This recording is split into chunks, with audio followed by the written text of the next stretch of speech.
Welcome back to my channel Shiksha the learning hub.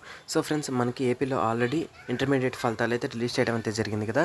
So ఎవరైతే intermediate first year మరియు second year exams రాసి మాకు marks మేము అనుకున్నంత రాలేదు, మేము రీకౌంటింగ్ లేదా రీవెరిఫికేషన్ పెట్టించుకోవాలనుకుంటున్నాం అని అనుకున్న వాళ్ళైతే సో వాళ్ళు రీకౌంటింగ్ మరియు రీవెరిఫికేషన్కి ఈ నెల 18వ తేదీ నుంచి అయితే అప్లై చేసుకోవచ్చు అనమాట.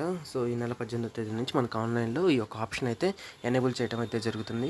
సో ఆ యొక్క రీకౌంటింగ్ లేదా రీవెరిఫికేషన్కి ఎలా అప్లై చేసుకోవాలనే దాని మీద వన్స్ ఆప్షన్ అనేది ఎనేబుల్ చేయగానే నేను మన ఛానల్లో అయితే వీడియో చేస్తాను. సో ఆల్రెడీ ఇంతకుముందు ప్రీవియస్గా ఎలా అప్లై చేయాలనే దాని మీద నేను ఆల్రెడీ అయితే వీడియో చేశాను. సో వన్స్ ఒకసారి ఆ వీడియో అయితే చెక్ చేయండి.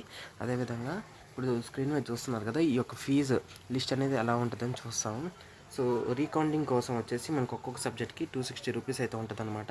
సో రీకౌంటింగ్ పెట్టించుకోవాలనుకుంటే మాత్రం 260 రూపీస్ అయితే ఈ యొక్క సబ్జెక్ట్కి పే చేసుకోవాలంటుంది. మీరు ఎన్ని సబ్జెక్ట్స్ పెట్టుకోవాలనుకుంటే అన్ని సబ్జెక్ట్స్ ఇంటూ 260.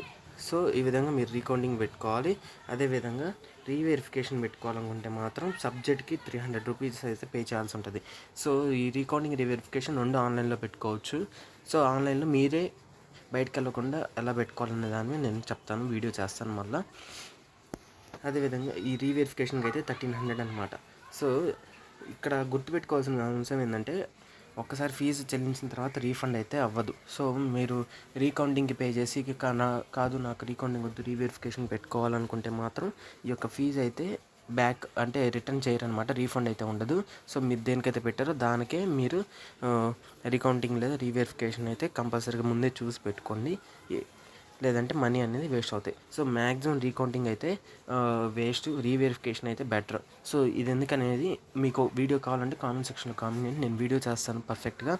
సో రీకౌంటింగ్ ఎందుకు వేస్ట్, రీవెరిఫికేషన్ ఎందుకు వేస్ట్, అంటే రీకౌంటింగ్ వల్ల మార్క్స్ పెరుగుతాయా పెరగవా, లేదా రీవెరిఫికేషన్ వల్ల పెరుగుతాయా పెరగవా అనే దాని మీద అయితే వీడియో చేస్తాను. సో మీకు ఆ వీడియో కావాలనుకుంటే కామెంట్ సెక్షన్లో కామెంట్ చేయండి. అదేవిధంగా మీకు ఏమైనా డౌట్స్ ఉంటే కామెంట్ సెక్షన్లో కామెంట్ చేయండి. సో ఇది ఫ్రెండ్స్ ఈ వీడియో. ఇంకా ఎవరైనా మన ఛానల్ కొత్తగా చూస్తున్నట్టయితే ఛానల్ సబ్స్క్రైబ్ చేసుకోండి. అదేవిధంగా ఈ వీడియోని లైక్ చేసి సపోర్ట్ చేయండి.